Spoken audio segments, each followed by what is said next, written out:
letter in modern Jewish history, and it begins with 3 words: Dear Lord Rothschild. Dear Lord Rothschild, I have much pleasure in conveying to you, on behalf of His Majesty's Government, the following declaration of sympathy with Jewish Zionist aspirations, which has been submitted to and approved by the Cabinet. Why was it that this letter was sent by the Foreign Secretary to your great-uncle Walter? It's an interesting question because it was primarily a movement from Eastern Europe, but they didn't clarify who was in charge of that movement, and in addition, it was after all in Great Britain.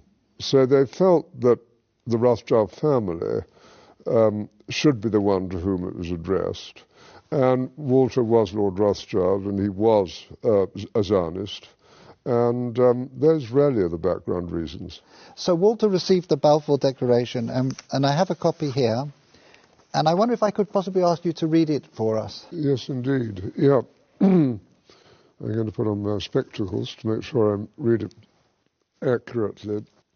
His Majesty's Government view with favour the establishment of Palestine as a national home for the Jewish people, and will use their best endeavours to facilitate the achievement of this object, it being clearly understood that nothing shall be done which may prejudice the civil and religious rights of existing non-Jewish communities in Palestine, or the rights and political status enjoyed by Jews in any other country.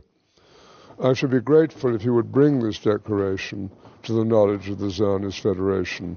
Yours, Arthur Balfour.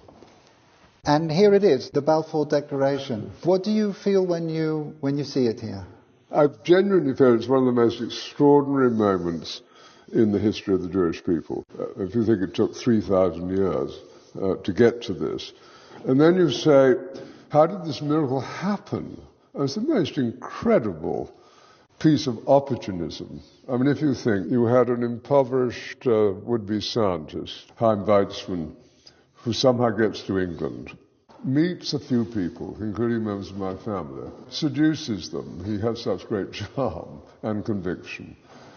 He gets to Balfour, and he unbelievably persuades Balfour and Lloyd George, the Prime Minister, and most of the ministers, that this idea of the national home for Jews should be allowed to take place. I mean, it's so unlikely. Then he, starts to fight a difficult battle with the British cabinet, and this letter goes through 5 drafts, as you know.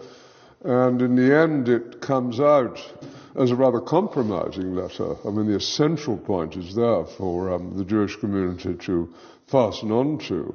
You have the first bit, which promises a national home rather than the national home, and then you have the bit that nothing that's to be done should in any way harm the Arab community.